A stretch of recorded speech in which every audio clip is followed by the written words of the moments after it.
तो bar council का election की अनाउंसमेंट थी मेरे में, दिल्ली बार काउंसिल का इलेक्शन आ जाएगी, लेकिन उनसे भी महत्वपूर्ण दो और विषय थे।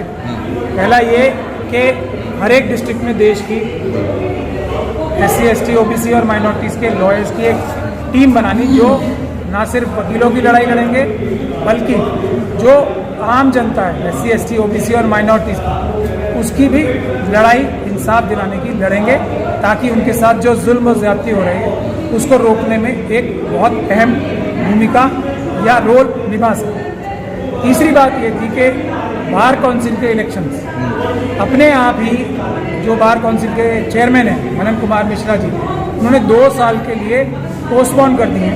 वो डेमोक्रेसी के साथ, लोकतंत्र के साथ बहुत बड़ा धोखा है और गैरकानूनी है। तो उसके खिलाफ भी एक मुहिम छेड़ने के लिए ये 3 मुद्दों पे आज ये मीटिंग यहाँ पे हुई थी 30,000 के लॉयर्स की। सर मेरा सवाल ये है कि आप कोई भी धर्म में हो, हिंदू हो, मुस्लिम हो, सिख हो, ईसाई हो, हर धर्म में दुआ होती है, प्रार्थना होती है कि कोर्ट कचहरी का चक्कर उन मजलूमों के लिए, महकूमों के लिए आप लोग कैसे लड़ाई लड़ेंगे, उनको कैसे इंसाफ दिलाएंगे, क्योंकि लोग को कोर्ट कचहरी जाने के चक्कर में ही उनका जब होता है कि मैं तो जान सूझ जाता है कि क्या हो, कैसे हो। इसकी वजह यही है ना कि जैसे सरकार के दूसरे इदारों में मनुवादी मानसिकता के लोग हैं और वो न्याय नहीं करते, वही हालत अदालतों की है। यहाँ भी मनुवादी मानसिकता के लोग ही वर्चस्व बनाए बैठे हैं, तो न्याय नहीं होता।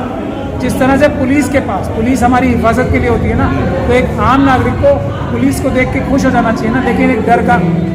उसी तरीके से अदालतों के पास जाने के लिए लोग न्याय के लिए जाते हैं, तो उनको डर नहीं लगना चाहिए। तो ये सिस्टम जो है सुधारने के लिए भी, बाकी सारे लोग जब फेल हो चुके हैं, तो जो असली ईमानदार, शरीफ और बहादुर लोग हैं SC ST OBC और माइनॉरिटीज़ के, जब वो लोग अदालतों में मजबूती से अहदों पे आएंगे, अदालतों में और बार के वकीलों में, तो आप देखेंगे कि लोग न्यायालयों में आने से डरेंगे नहीं और उनको इंसाफ और न्याय भी जल्दी से मिलेगा। ऐसा नहीं होगा कि करोड़ों करोड़ों केस अभी पेंडिंग है अदालत में। तो क्या आप लोग इसके लिए कुछ योजना बना रहे हैं? वही योजना बना रहे हैं ना कि पहले तो हम एक डिस्ट्रिक्ट वाइज, भानु जी ने भी आपको बताया हो और यहाँ से स्टेज से भी अनाउंस किया, डिस्ट्रिक्ट वाइज हम बहुजन वकीलों की एक टीम बनाएंगे।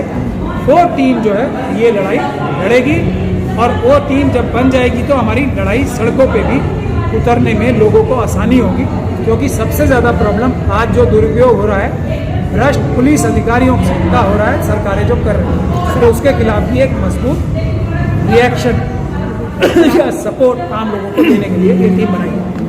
आप लोग कानून बचाने के लिए लड़ाई लड़ रहे हैं, वहीं जो है राहुल गांधी कानून बचाने के लिए एक यात्रा लेके निकले, तो आप लोग उनका समर्थन करते हैं? देखिए, हर वो व्यक्ति जो संविधान बचाने के लिए दिल से कोशिश कर रहा है, जिसके दिल में संविधान बचाना है, कोई और मंशा नहीं, हम उसकी सपोर्ट करते हैं।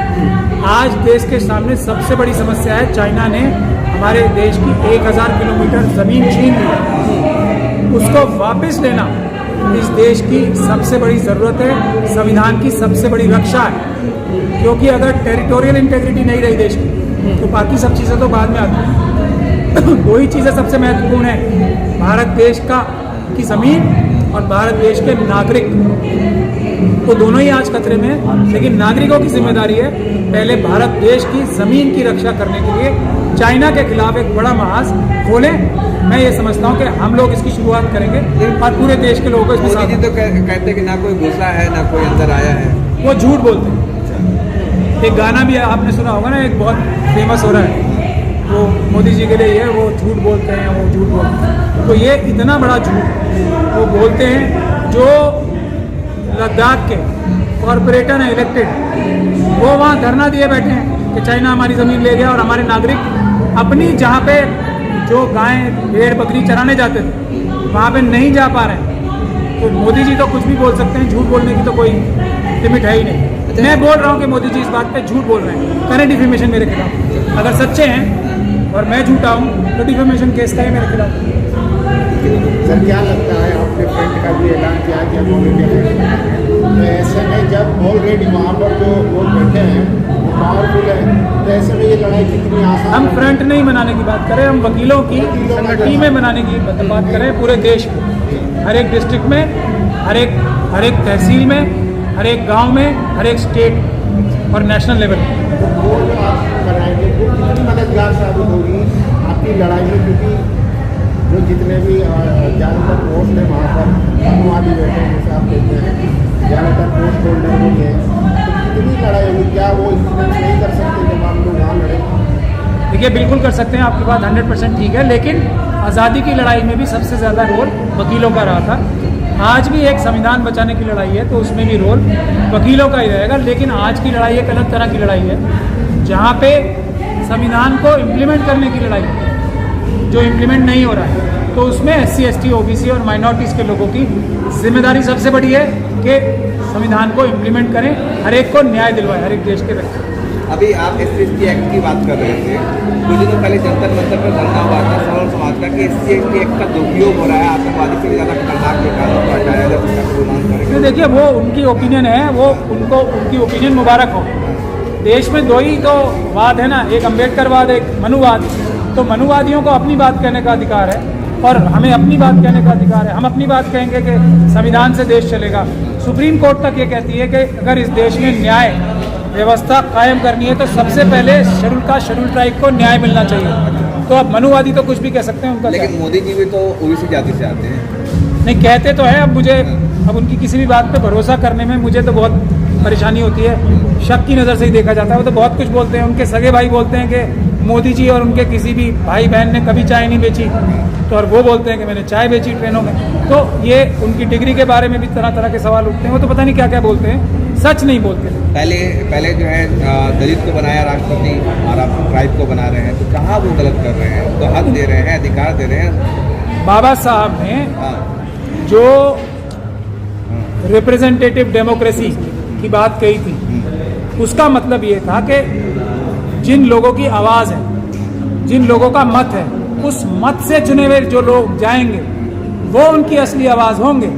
जो किसी पॉलिटिकल पार्टी के नुमाइंदे होंगे या उनके अपॉइंटेड लोग होंगे, वो असली आवाज़ नहीं होती। ये तो बाबा साहब ने बात कही है। ये राष्ट्रपति बने या कुछ भी बने, लेकिन बाबा साहब का ऐसा मानना था कि ये अपने लोगों की सही आवाज़ नहीं है। ये बाबा साहब का मानना था और यही हम लोगों का भी मानना है।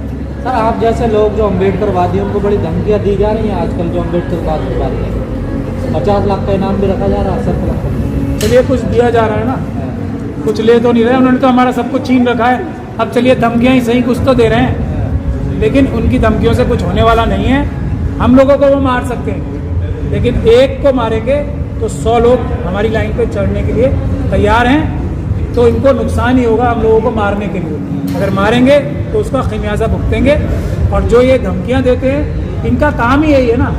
ये तो मनुवादियों का आज से नहीं, शुरू से यही काम, गलत काम करेंगे और उसको मनवाने के लिए ताकत का नाजायज़ इस्तेमाल करेंगे। और सर ये तो संत है ना, ये तो सद्भावना की बात करते हैं ना, संत तो होते ये सारे। मनुवादी संत हैं, आप समझिए बात। मनुवादी संत हैं, संत नहीं है। सिर्फ संत होते तो ऐसी बात कभी नहीं करते। तो ऐसे लोगों को जेल में नहीं होना चाहिए? जेल में होना चाहिए और होंगे जल्दी, आप चिंता ना करें। हम लोग अभी मरे नहीं हैं। हम लोग इनके खिलाफ, राजेंद्र पाल गौतम जी अगर किसी अच्छे वकील को, भानु जी को करेंगे तो ये सब जेल में होंगे। तो आप इंतज़ार कीजिए, अगर भानु प्रताप जी को वकील कर लिया राजेंद्र पाल गौतम जी ने, तो ये चुटकियों में जेल में होंगे सारे। हेट स्पीच में नहीं आती सर, ऐसी बात है। हेट स्पीच नहीं है, ये आतंकवाद है।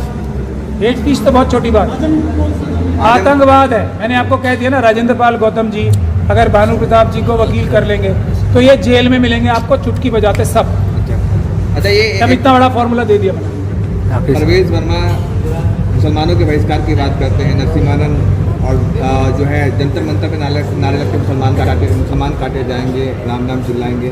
उन लोगों को कुछ नहीं होता, और दूसरी तरफ आजम खान को सजा हो जाती है, 3 साल सजा चली जाती है। जो लोग संविधान का ही बहिष्कार कर रहे हैं, वो आजम खान क्या या कोई और क्या, तो ये लोग तो आतंकवादी है ना।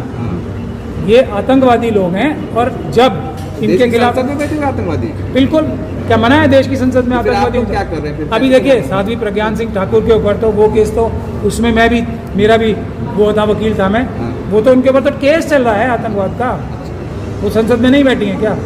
सर केजरीवाल फॉर्मूला दे रहे हैं अर्थव्यवस्था सुधारने के लिए। नोट पे जो है लक्ष्मी और गणेश की फोटो चिपका है। पहले जिस चीज़ पे, मैंने तो यही कहा है ना, जिस चीज़ पे उनका अधिकार है, अपने पीछे अधिकार है ना, वहाँ तो बाबा साहब की और भगत सिंह साहब की फ़ोटो लगा रखी है। तो लगा लें अपने अधिकार क्षेत्र में, तो पहले लक्ष्मी जी और गणेश जी की मूर्ति लगाएं या फोटो लगाएं, बाकी दूसरी जगह देखा जाएगा। हम लोगों का अधिकार आएगा तो बाबा साहब की फोटो लगेगी, क्योंकि बाबा साहब ने रिजर्व बैंक बनवाया और देश की जो आज इकोनॉमिक पॉलिसी, फाइनेंशियल पॉलिसी है ना, उसकी बुनियाद रखी। आज उसको निगलेक्ट करके जो चला जा रहा है, उसकी वजह से अर्थव्यवस्था खराब हो रही है। तो अगर कोई सही में डिजर्व करता है, किसी की पिक्चर अगर हमारी करेंसी पे लगनी चाहिए तो बाबा साहब की लगनी चाहिए, डॉक्टर भीमराव अम्बेडकर। केजरीवाल दलित मुसलमानों के लिए क्यों नहीं खड़े होते? आखिर क्या वजह? वोट तो इनके ही लेते हैं। हर मुद्दे पे चुप रहते हैं। अब जब कानून के मुद्दे पे देखिए चुप हैं। धोखाधड़ी करके वोट मिल रहा है तो खड़े क्यों रहेंगे? तो धोखाधड़ी करके ही वोट ले रहे हैं ना, वो तो उनका हक मार। धोखा और धड़ी दोनों, धोखाधड़ी से जब वोट मिल रहे हैं तो उनको काम करने की क्या जरूरत है? वो तो SC ST सब प्लान का जो पैसा है वही लाखों करोड़ रुपए खा चुके हैं शेड्यूल कास्ट कम्युनिटी का। जो झाड़ू का निशान है ना, उन्हीं लोगों का लाखों करोड़ रुपए खा चुके हैं। अगर वो वही पैसा उनका ना चुराए तो लाखों रुपए हर एक शेड्यूल कास्ट कम्युनिटी के परिवार के पास दिल्ली में हर साल जाए।